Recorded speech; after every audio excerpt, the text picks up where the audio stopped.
Hello crafty friends. So I have been seeing quite a few cards lately that have a mirror ball on them, a disco ball. And I thought I would see if I could recreate that look without buying any new products. So I grabbed some different silvery cardstocks from my stash and a circle die and set about trying to figure it out. I've got a matte silver cardstock, a silver glitter cardstock and a silver mirror cardstock.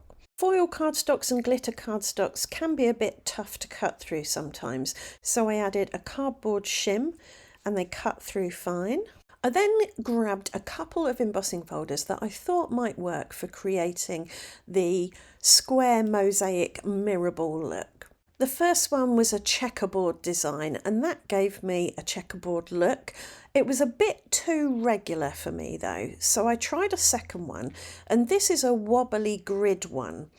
And I made sure to place my circles in the embossing folder so that the gaps between the lines were raised and the wobbly grid was indented into the silvery side.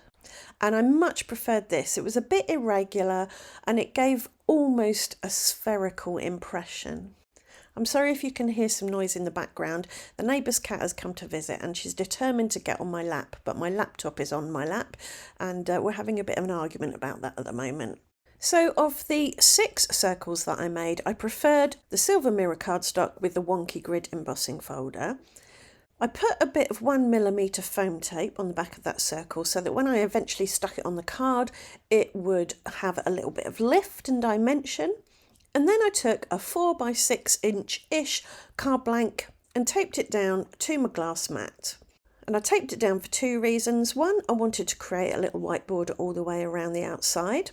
And 2, I wanted to do some smushing and I knew that the card blank might warp a bit and the tape would help prevent that. For my first round of smushing, I thought I'd start with a really light colour and I chose tumbled glass distress oxide. I added quite a bit of water to make it extra light and then smushed it all over my card blank, but leaving more empty space towards the bottom.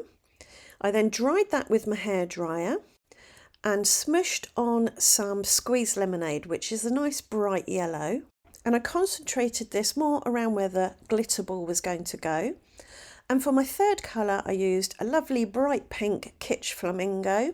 And again, I tried to concentrate this around the glitter ball area so that it looked like all this smushing was bursting out from behind the glitter ball.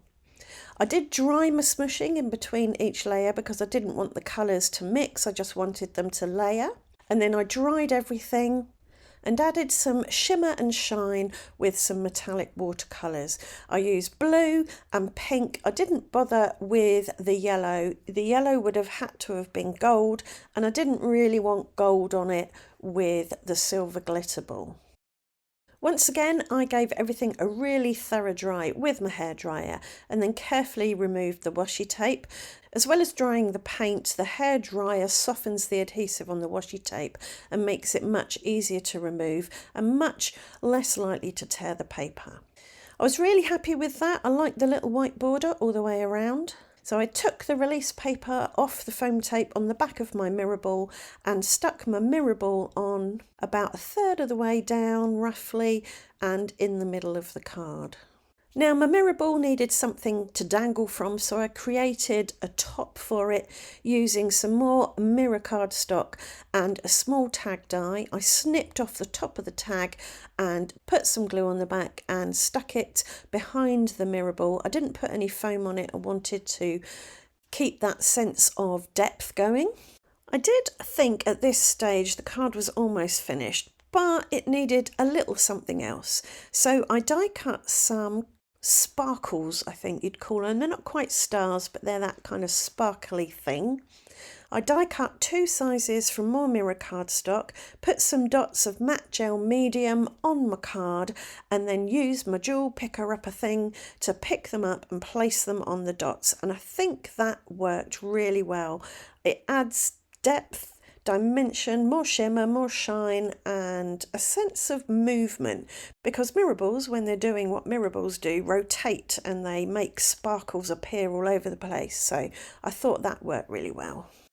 My mirror ball did need something to dangle from, so I just used a thin black gel pen and drew a string or a wire hanging from the top of the card. And for my sentiment, I thought about happy birthday, I thought about celebrate, but then I thought, no, let's go with a big, bold black sentiment and stick it on the mirror ball.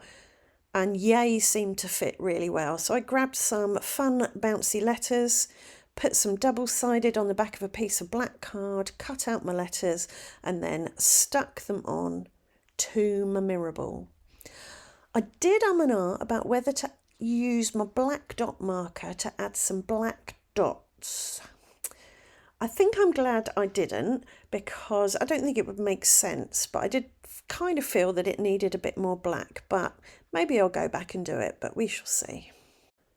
Before I wrap this video up with some close-up shots of the card, I thought I would show you another way to create the mirror ball look with some mirror card, in case you don't have embossing folders.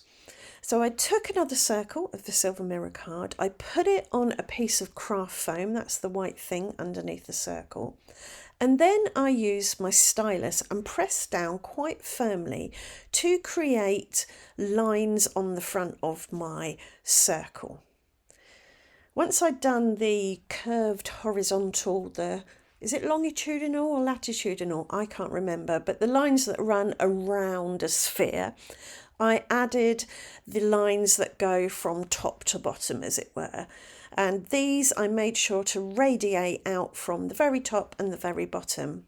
And that gave me a very spherical looking mirror ball, which I was quite pleased with. So if you haven't got an embossing folder you can use, you can do it yourself with a stylus and a bit of craft foam.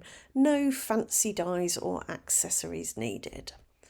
Right, I hope you have enjoyed today's video. I hope it's given you some ideas of things you can do with items that you already own.